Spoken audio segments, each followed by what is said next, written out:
Welcome. You're tuned into TMH's Daily English News. As we move on to our headlines for today, the Tigray scholar registered an objection towards the flawed mandate and procedure of the International Commission of Human Rights and Experts within Ethiopia.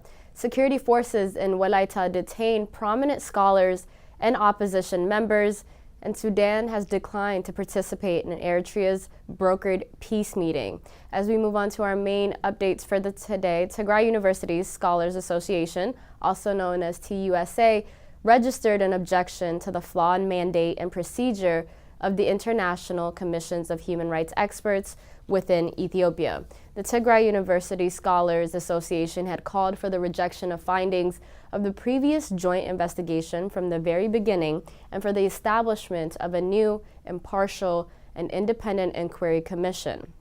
The UN Human Rights Council took note of this situation and, in fact, appointed the International Commission of Human Rights Experts on Ethiopia to conduct a thorough and impartial investigation into the allegations and violations of abuses of international human rights law and violations of international humanitarian law, as well as international refugee law within Ethiopia that have been committed since the beginning of this war back in November 3rd, 2020. However, the association expressed its dismay at the declared mandate of the Commission of Experts, which provides for building upon the findings, conclusions, and the recommendations of the Joint Investigation Team in a way that adds value and avoids unnecessary duplications of effort without limiting the temporal or geographic scope as well. This amounts to systematically endorsing the drama of mockery of justice that the TUSA has been persistently objecting in its previous endeavors, as the statement alluded to. The association also demanded that the commission conduct its own nonpartisan and independent investigation by going to the crime scenes and investigating the series of atrocities that have in fact been committed by both parties. As we move on to our next update, at least 12 people have been reported to have starved to death within the Guji zone of Ethiopia's Oromia state. Local authorities in Addis Ababa confirmed to the media that at least a dozen people have died of hunger within the region, but local sources put that figure closer to 20 total. Mokana Hotisa, who's the head of the local emergency relief office in Guji zone, told BBC Afan Oromo that most of the dead were in fact children. The Ethiopian Human Rights Commission has called on the government to take action to save lives, particularly in the Oromia and Somalia region and the states as well. People are suffering from various health problems. Their bodies are emaciated due to lack of food.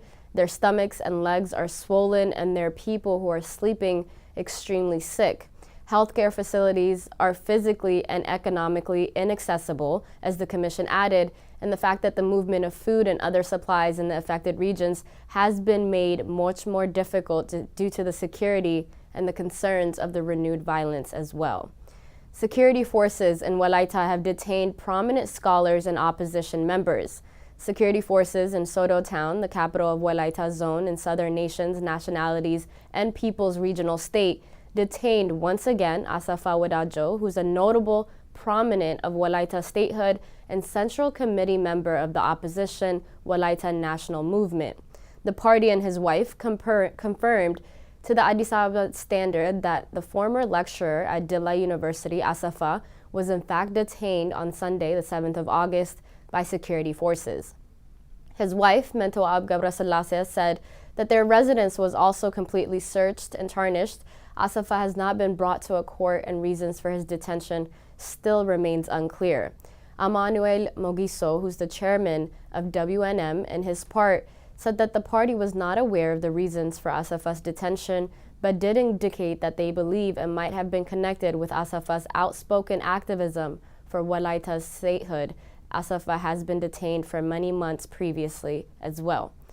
Sudan declines to participate in Eritrea's brokered peace meeting. Foreign Minister Ali Sadiq told Sudan Tribune on Friday that Sudan declined to take part in any Eritrean-sponsored meeting on the Eastern Sudan issues. Sudanese authorities prevented political and tribal leaders from crossing the border into Eritrea in response to an invitation by the President Isaias Afwerki himself, citing a lack of visa and instructions from Khartoum authorizing this visit. As we move on to our final update for today, Antony Blinken kicks off Africa tour to counter the Russian influence that has been taking place currently. U.S. Secretary of State Antony Blinken landed in South Africa on Sunday, kicking off a three-nation African visit as Washington scales up its diplomacy to counter Russian influence on the continent.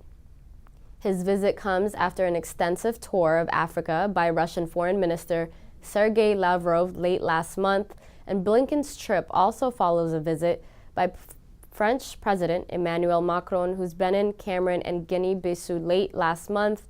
According to analysts, Blinken is coming after Lavrov and Macron basically shows that Africa is entering a phase within which there's another boat of great power competition over the continent.